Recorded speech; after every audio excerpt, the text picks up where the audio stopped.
Good morning from the blustery farm. I've got to go feed, but I had to wait till I could actually get out here this morning. The storms came through last night and it is a mess.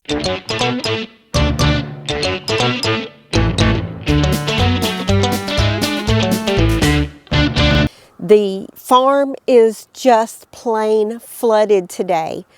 The animals I can see have made it to the top of the hay bale.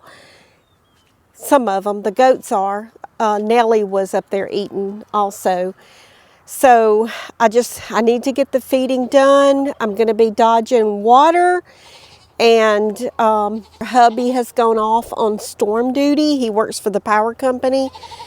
So, of course, anytime that we have any kind of major storm system come through or snowfall, he's usually gone on storm duty. So I'm going to get out here and kind of survey and see if there was any damage last night. And if there is, maybe try to get some repairs started. So let's hope, though, that the major issue is flooding. Welcome to the pasture. It will drain, and it'll drain very quickly, but right now it's just flooded out here.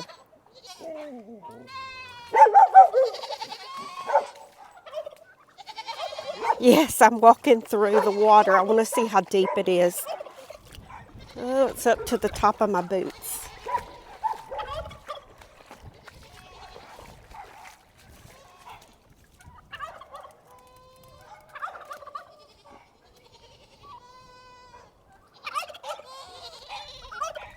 Of course, the goats go around.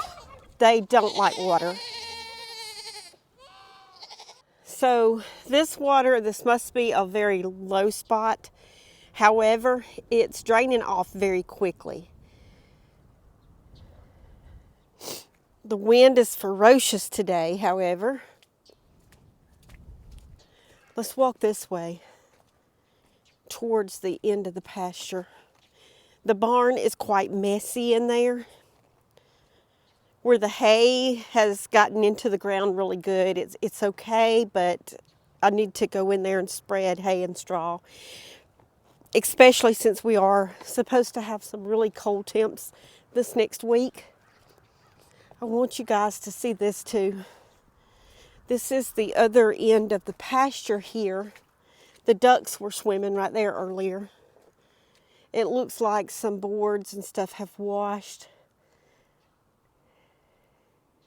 I've got to find what lightning struck last night, because it struck something in the middle of the night. It just fried and popped, and so we'll find out what that is. I'm sure it was a tree. But look at the pond, y'all.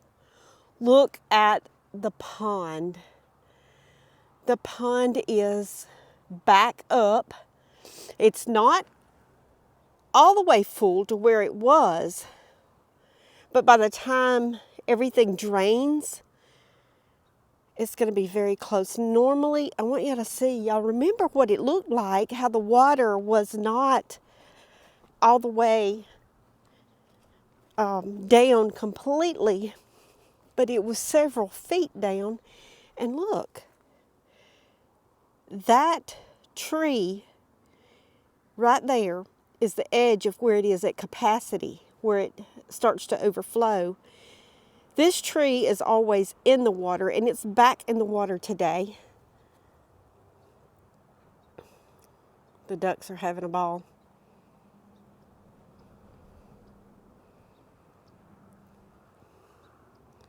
Now the high ground is up here, and I just tend to think that's where the goats will hang out for a while. Uno is, for some reason, on the outside of the fence. Her Majesty can fly out, but can't fly back in. It don't make sense. She'll walk the fence until I come and get her and bring her back to the pasture.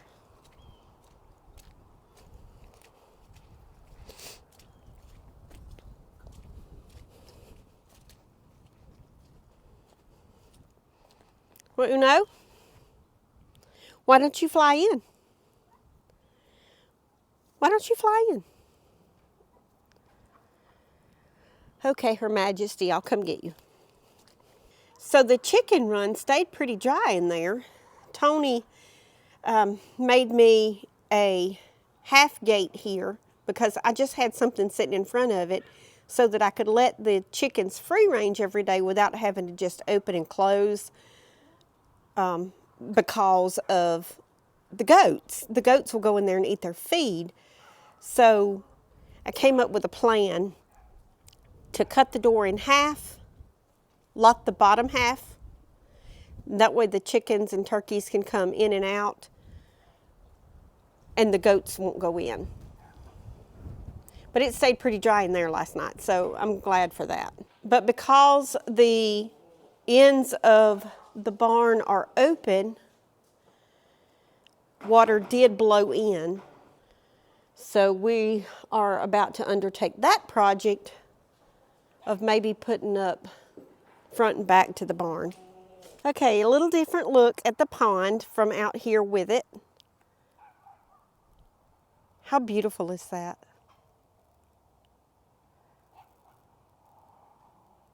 Wow. Okay, so I've had some people to ask about Sweet Dixie here, and I kind of wanted to share her story with you. We may actually have company because the goats are getting on the table with us. So this may or may not work. But Sweet Dixie here was a stray that showed up at my daughter's house in the middle of a thunderstorm, wet, cold, hungry. So my daughter took her in and started trying to find the owner. Yeah, baby. And so it turns out that they put it in every newspaper, they went online, they tried to find the owner in every different location that they could think of, but they could not find an owner. So they took her to a fire department, and the fire department told them to take her to this shelter. And so after a month, they took her to the local shelter, and the local shelter was a kill shelter. And Dixie was about 9 months old. They were trying to approximate her age. So my daughter called me, and she was all upset and crying that they were wanting to put Dixie to sleep. So I told her, do not leave her at that shelter. Bring her to me, and we'll just try to find her a home. Well, when I got Dixie, the first thing that happened, of course, is she went into heat. And we did not want puppies, so we took care of that and took her to the vet, got her on medications and her shots up to date, heartworm preventative, and we had her spayed. So Dixie came to live with me, and that was before we moved to the farm. So one night after Dixie had turned a year, I was woken up by Dixie barking ferociously, like I had never heard her bark before. And we lived in a neighborhood, and so I went out. Maple's getting up here with me. So I went out into the yard in the middle of the night, and Dixie pretty much was acting like, I thought she had rabies. She jumped and pushed me backwards and wouldn't let me go into the yard. At that time, I had some quail that were in the barn out back that I was raising, and Dixie wouldn't let me go check on them. And I really thought that it was a wild animal that was trying to eat my quail.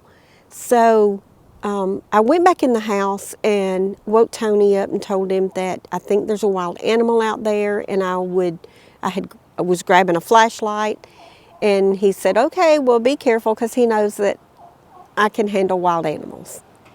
What I couldn't handle was what was in the yard. When I went back out there, Dixie let me come off the porch for the first time, but she ran ahead of me, and she was still acting all vicious. And she ran ahead of me to the fence on the other side of the barn, and she sat down on a .40 caliber Glock fully loaded with one in the chamber. And you could see where the person that was out there had jumped the fence. And I could have been killed if I went out there and interrupted him robbing our barn. But Dixie saved my life. I honestly think that Dixie knew what she was doing. And the police were even, I called 911, and they were even just very impressed with Dixie, the way she had sat on the gun. To the point they were afraid to come into the yard. And Dixie is the sweetest thing, but that night she was a total different dog. And they had asked me if I would put her up before they got there, and so I did, and I didn't touch the weapon. But Dixie saved my life, because had I went into the yard and went into that barn, the guy could have shot and killed me. And I just am forever grateful for Dixie. So when we came to the farm, Dixie got her job. She loved the animals so much, especially the goats. She just fell in love with the goats, that I gave her the job of protecting the livestock. So the other day, Nelly kicked Dixie and kicked her down. And sweet Dixie just laid there, but Nelly kept on. I mean, she turned around and was going to pummel her into the ground. She was going to stomp her. So we ran out screaming, and I took Dixie from the pasture and put her back in the backyard, in the chain link fence. And the goats cried.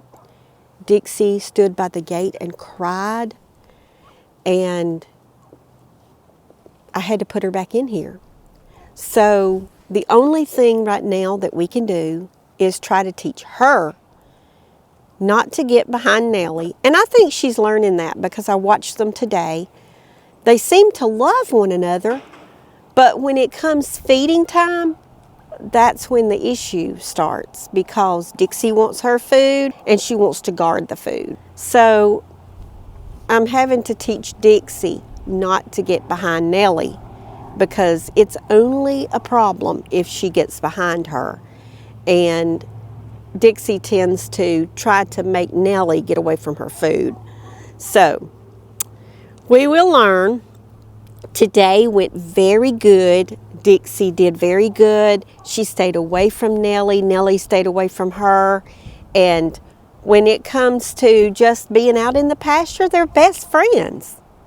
It's only at feeding time that Dixie takes her job very seriously.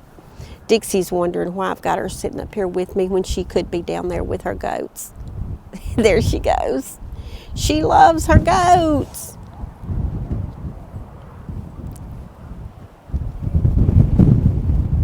And Nelly is over here with us. Nelly sees us in the pasture, and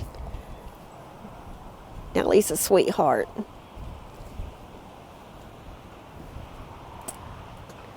This is the goat that I've never got to put my hands on since I got him.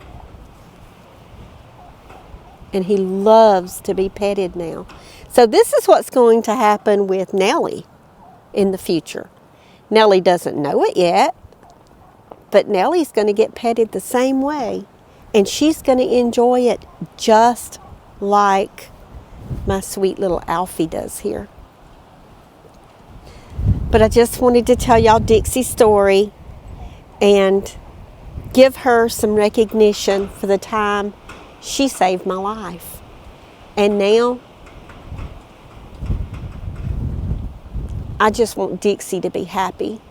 Whatever that means, I want Dixie to be happy, and I want her to enjoy her life here at G&G Farms. I love my Dixie. Of course, I love all 7 goats and Nelly and all the little deer that I've raised and released. I love them too. Y'all farm on.